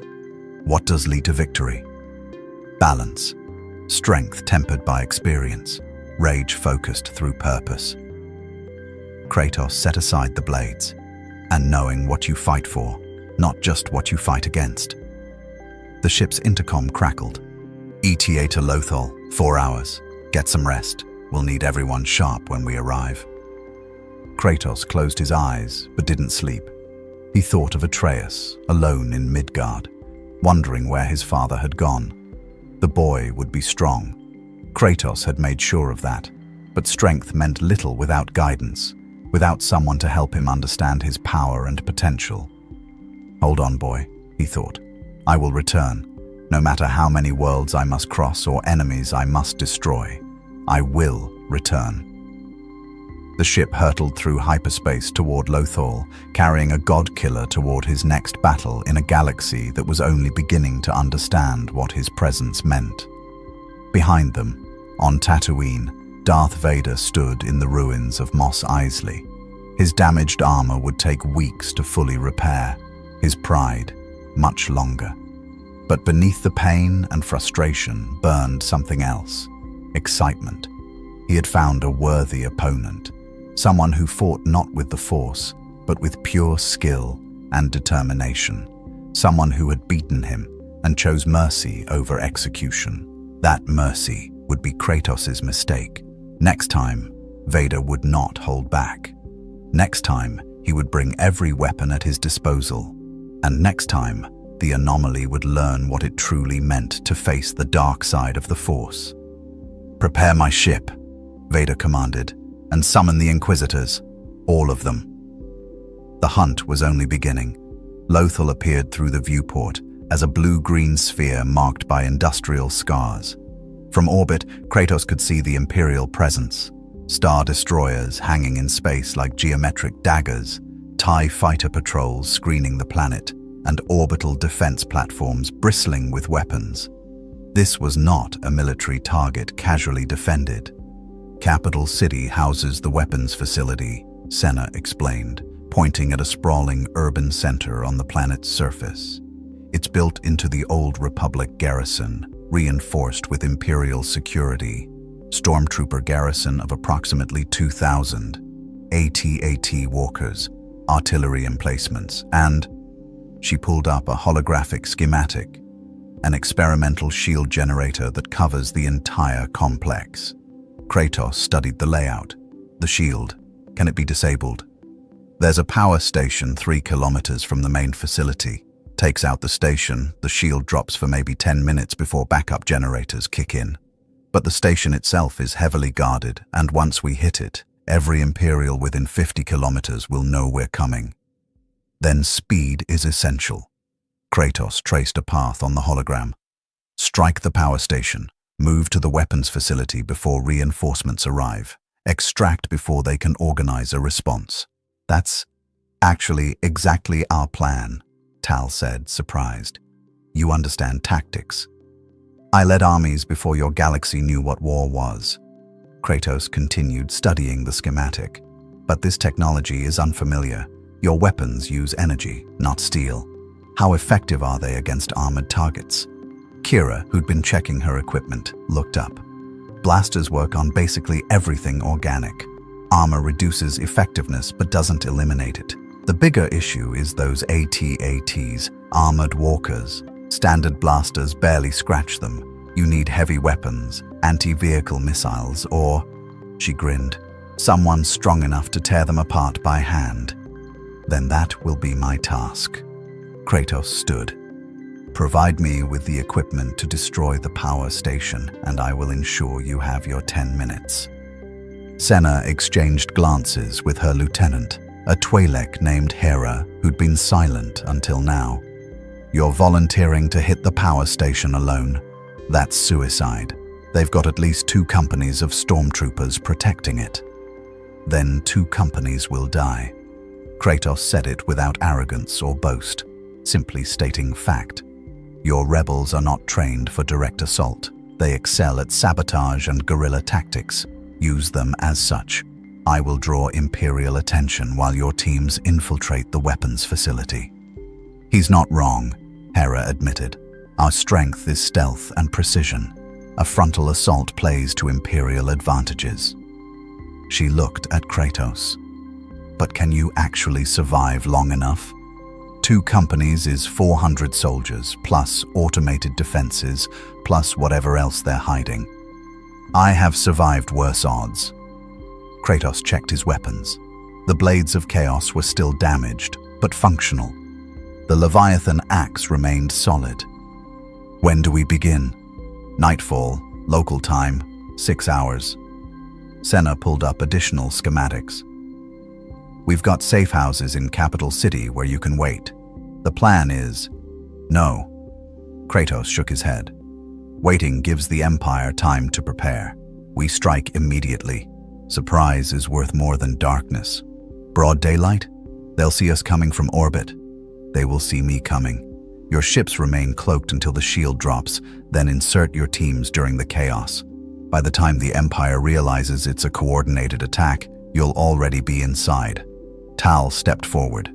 That puts you at maximum risk. Every Imperial asset in the sector will focus on you. Good, then they are not focusing on your teams. Kratos moved toward the ship's armory. Show me your explosives. I will need enough to destroy the power station's infrastructure completely. The armory was well stocked for a rebel operation. Thermal detonators, proton charges, baradium devices that could level buildings. Kratos selected the most powerful explosives, attaching them to a harness Kira provided. The weight would have crushed a normal human. To Kratos, it was barely noticeable. One more thing, Senna said, handing him a small communicator. This is linked to our command frequency. You need extraction, you call. We'll come get you. Kratos took the device, studying its simple interface. If I require rescue, I am already dead. But I will use this to signal when the shield is down. They descended toward Lothal in a stolen Imperial shuttle. One Senna's intelligence network had acquired months ago. The transponder codes were current, giving them legitimate clearance through orbital defenses. Kratos stood in the cargo bay, watching through the viewport as they entered atmosphere. The descent took 15 minutes. They landed at a public spaceport on Capital City's outskirts, avoiding the military sections that would require more thorough inspection. Kratos disembarked first, drawing immediate stares from civilians and port workers. Try to blend in, Tal suggested quietly. Kratos, standing half a head taller than anyone nearby, covered in visible scars and carrying enough weapons to equip a squad, looked at him flatly. Right, stupid suggestion. Tal pointed toward the industrial sector. Power station is that direction. 3 kilometers through the city. You'll pass through civilian areas, commercial districts, and an Imperial checkpoint before reaching the military zone. Then I will pass quickly. Kratos started walking. The city reminded him of Athens in its complexity, layers of architecture spanning centuries, old Republic elegance buried under Imperial functionality. Citizens hurried about their business, avoiding eye contact with the stormtrooper patrols that stood on every corner. Fear was palpable, a weight pressing down on the entire population. He passed through a market where vendors sold food and goods to listless crowds. Children played in alleys, their laughter subdued, constantly watching for adult warnings. An elderly woman dropped her packages. No one stopped to help her. Everyone kept moving, kept their heads down, desperate not to be noticed. Kratos stopped. He picked up the scattered items and handed them back to the woman. She stared at him in shock. "Thank you," she whispered. "But you shouldn't.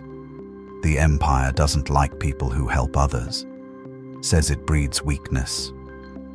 The Empire is wrong." Kratos continued on his way. The checkpoint appeared ahead, a fortified barrier across the street with scanners, identification stations, and a dozen stormtroopers checking everyone who passed.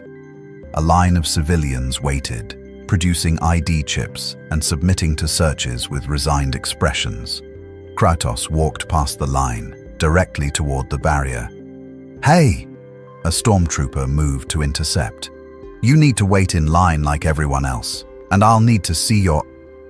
Kratos grabbed the barrier and lifted. Durasteel supports groaned. Concrete anchors cracked. With a sound like tearing metal, he ripped the entire barrier from its foundation and threw it aside. "Halt!" The stormtroopers raised their weapons. "Stop where you are, or we will..." "Fire," Kratos finished for them. "Yes, I know." They opened fire. Red blaster bolts converged from multiple angles. Kratos drew the Leviathan axe and charged. He deflected what he could, absorbed what he couldn't, and closed distance before they could coordinate suppressive fire. The first trooper died with the axe buried in his chest plate. The second fell when Kratos grabbed his rifle and used it as a club against his companions. The third managed to call for reinforcements before Kratos silenced him permanently. Alarms blared throughout the district. More stormtroopers poured from nearby buildings. An AT-ST walker rounded a corner, its weapons tracking toward Kratos with mechanical precision. Perfect. The Empire's attention was now entirely on him. Kratos threw the Leviathan axe at the walker's cockpit. The weapon struck with enough force to shatter the viewport, frost spreading across the vehicle's sensors. The walker fired blindly, missing Kratos but destroying a storefront behind him. He recalled the axe and ran, leading the walker away from civilian areas. The chase led him through the industrial sector, each street bringing more Imperial forces into the conflict.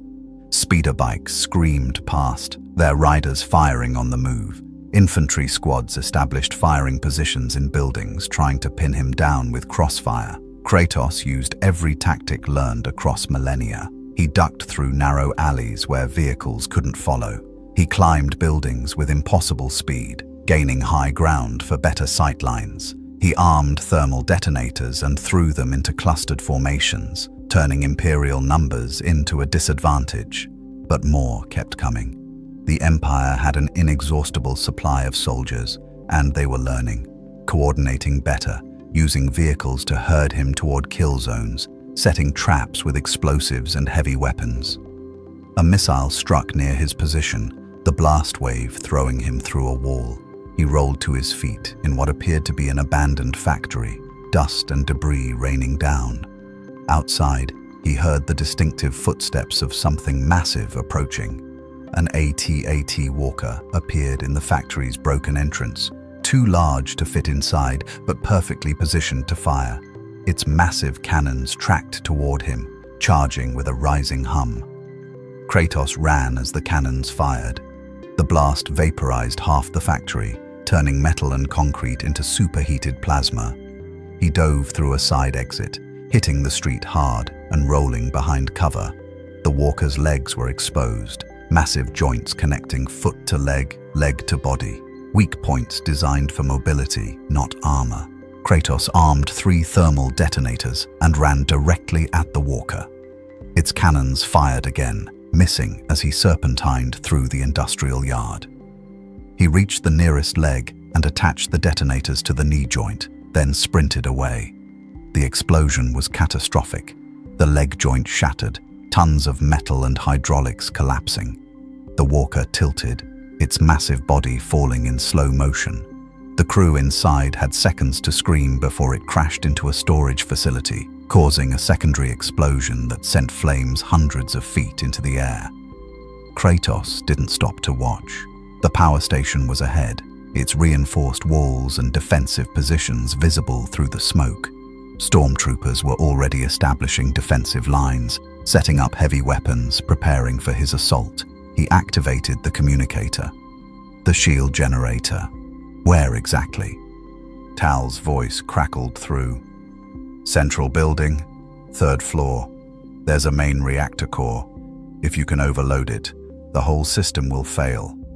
Understood. Kratos deactivated the comm and drew both the Leviathan axe and the damaged blades of Chaos. Time to end this. He charged the power station like a force of nature, unstoppable and inevitable as Ragnarok itself. The power station's outer defenses collapsed within minutes. Kratos moved through stormtrooper formations like a scythe through wheat, his weapons finding gaps in armor with brutal efficiency. Automated turrets tracked him but couldn't match his speed. Heavy weapons teams set up firing positions only to have thermal detonators land among them before they could fire. The blades of Chaos sang their ancient song, chains whipping through the air as primordial fire consumed everything they touched. Plastoid armor melted. Weapons discharged uselessly as their wielders fell. The courtyard became a killing field painted in scorch marks and fallen soldiers. An officer screamed into his comlink, "We need air support, now! Target is breaching the inner..." His words cut off as the Leviathan axe took him in the chest.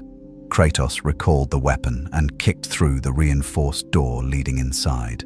The interior was industrial, catwalks over massive generators, humming machinery that provided power to the weapons facility's shield. Stormtroopers fired from elevated positions, their shots ricocheting off metal surfaces in deadly crossfire patterns. He threw the axe upward, severing the catwalk supports. Soldiers plummeted with screams that ended abruptly against concrete floors.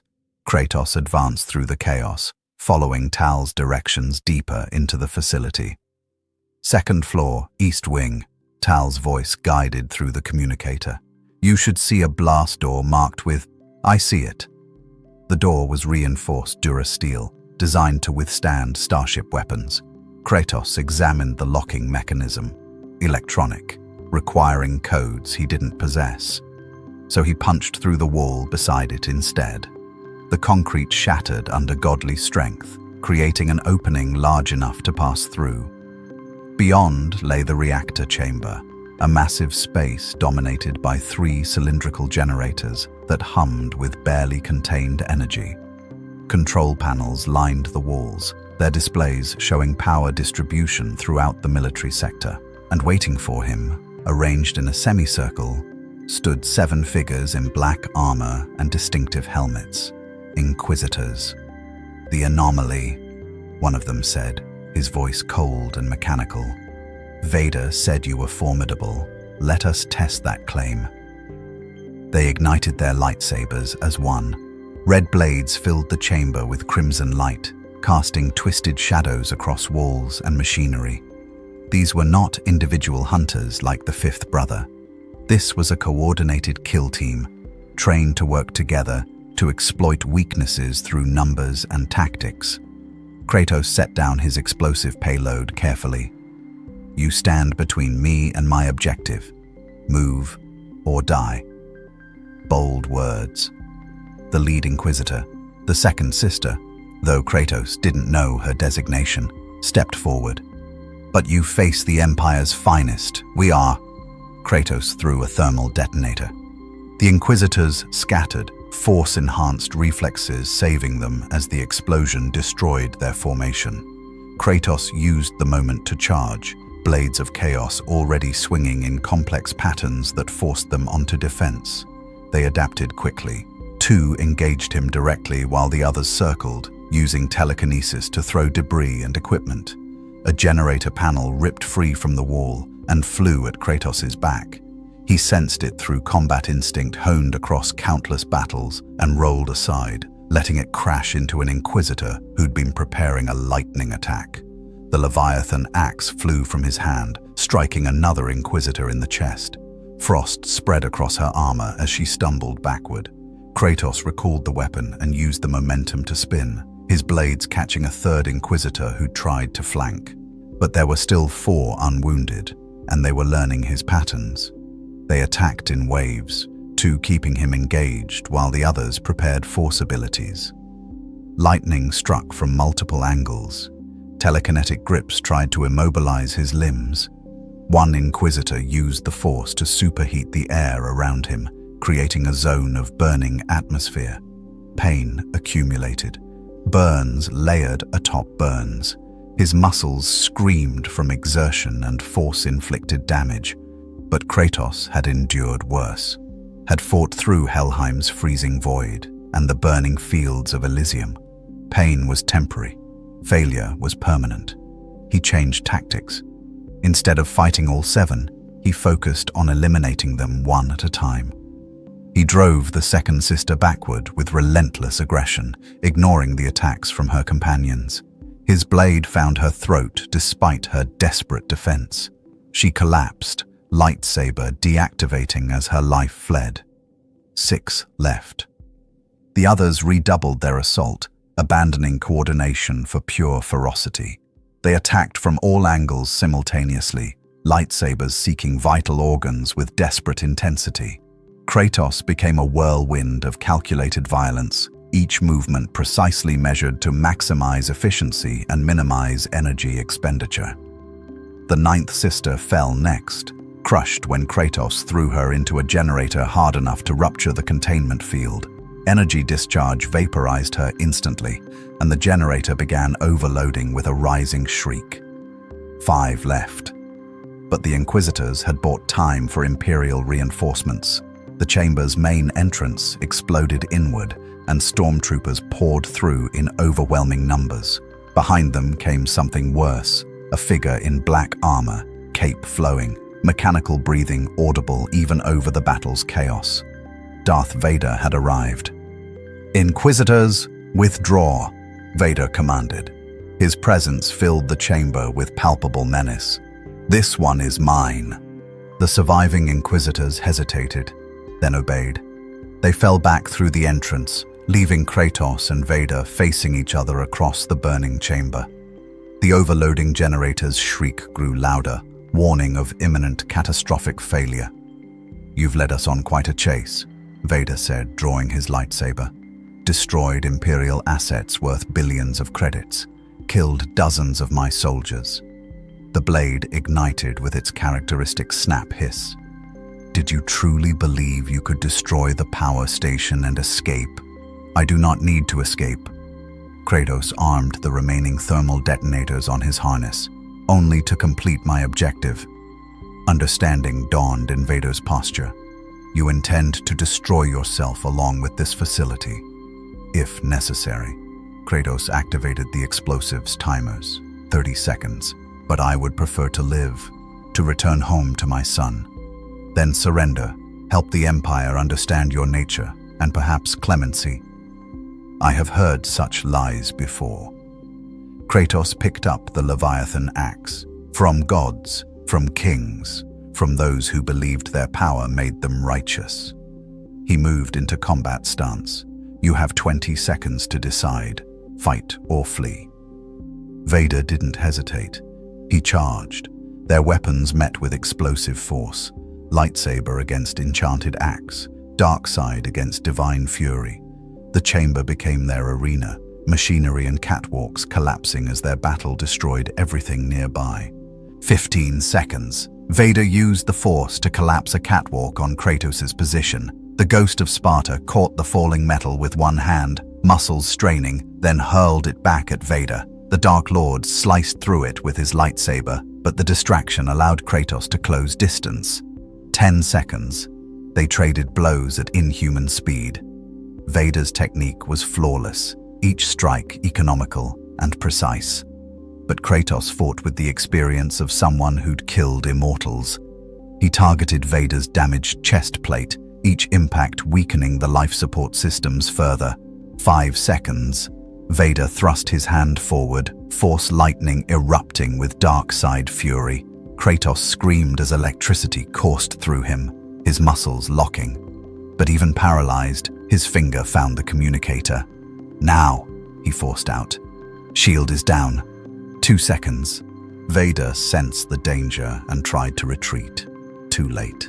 The thermal detonators detonated simultaneously, and the overloading generator exploded with them.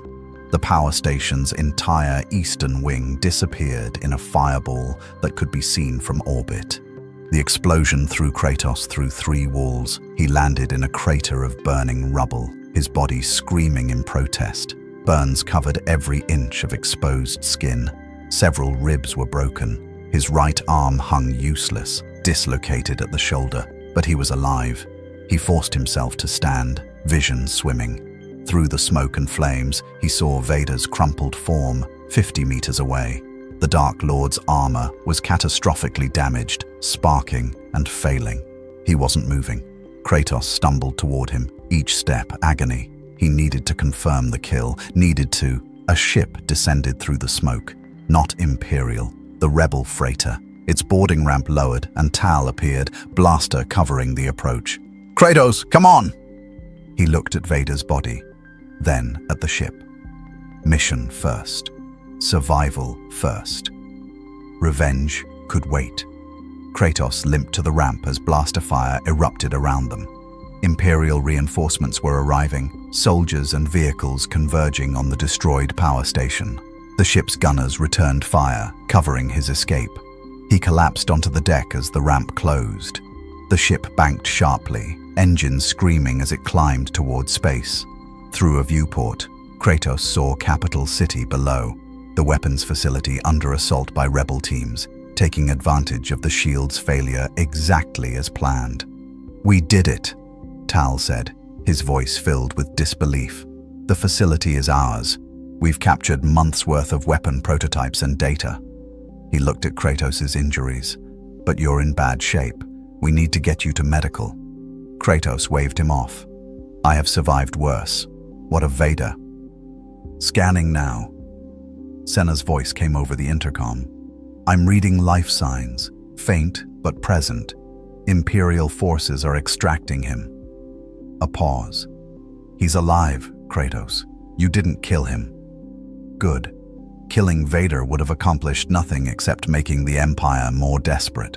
But defeating him twice, proving he could be beaten, that was a message worth sending."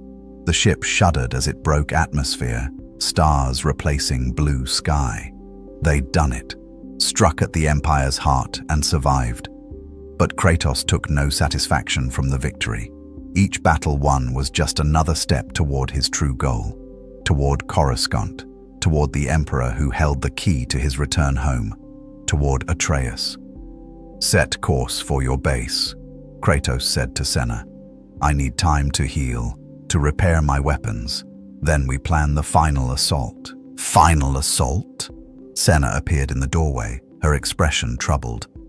"Kratos, we just barely survived hitting a weapons facility. Coruscant is the most heavily defended world in the galaxy. Even with your abilities, I will reach the Emperor," Kratos interrupted, his voice carrying absolute certainty. "Whether your alliance helps or not, but with your help, more of your people will survive to see the Empire fall." Senna looked at this god-killer, battered, burned, barely able to stand, and saw unshakable determination, the kind that toppled dynasties and ended ages. "All right," she said finally. "We'll help you, but we do this smart. No more rushing in. We plan every detail." Kratos nodded slowly. "Agreed. I have learned patience."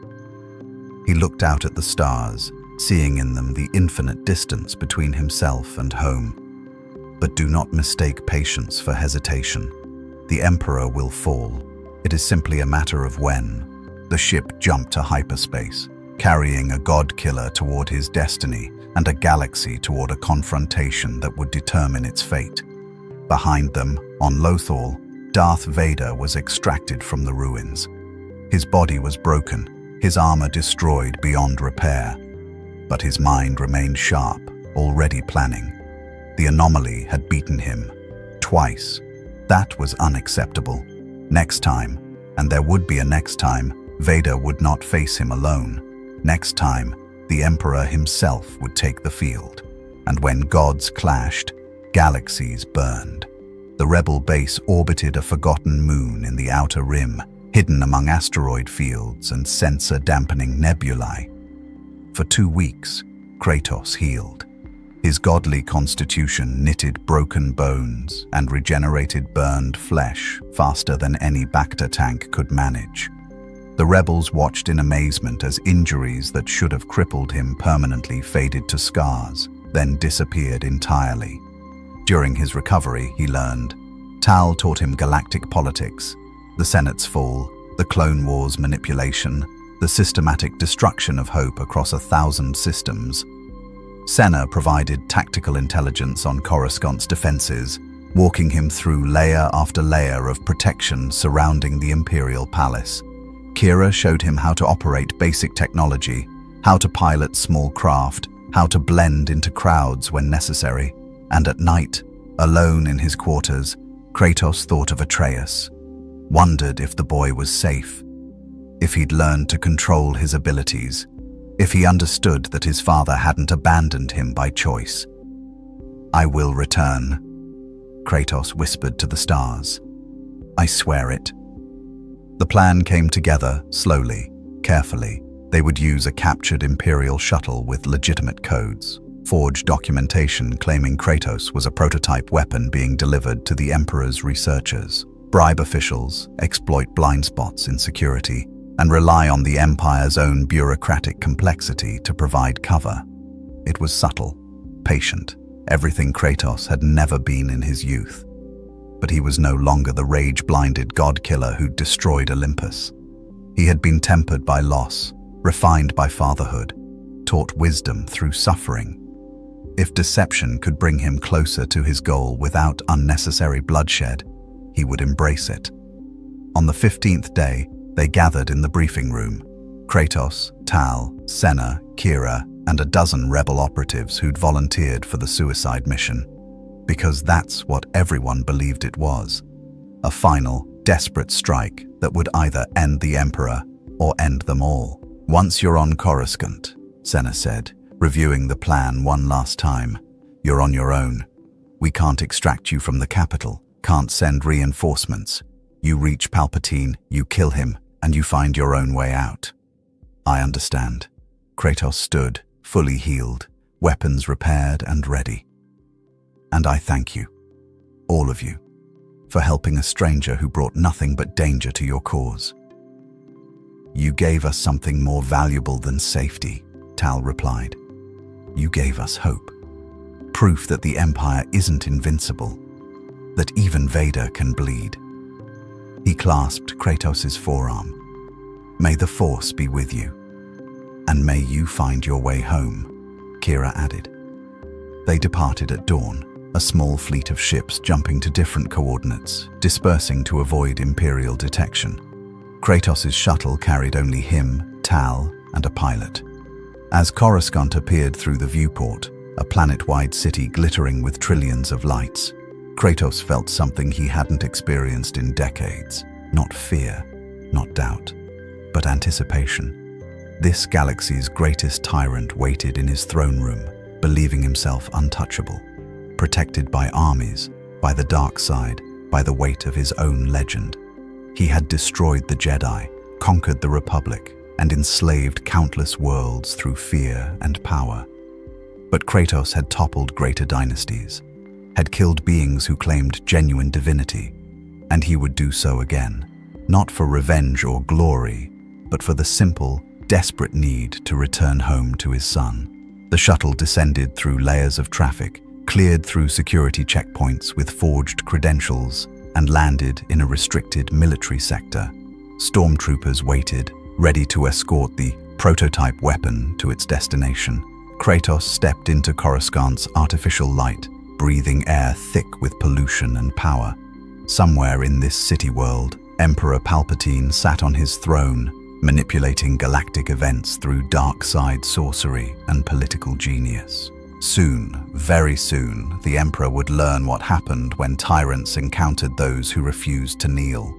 The Ghost of Sparta had come to the heart of the Empire, and before this ended, galaxies would remember that even the most powerful darkness could be extinguished by someone with sufficient determination, strength, and one simple reason to fight: the love of a father for his son. The hunt for Emperor Palpatine had begun. May the Force be with you. More stories await.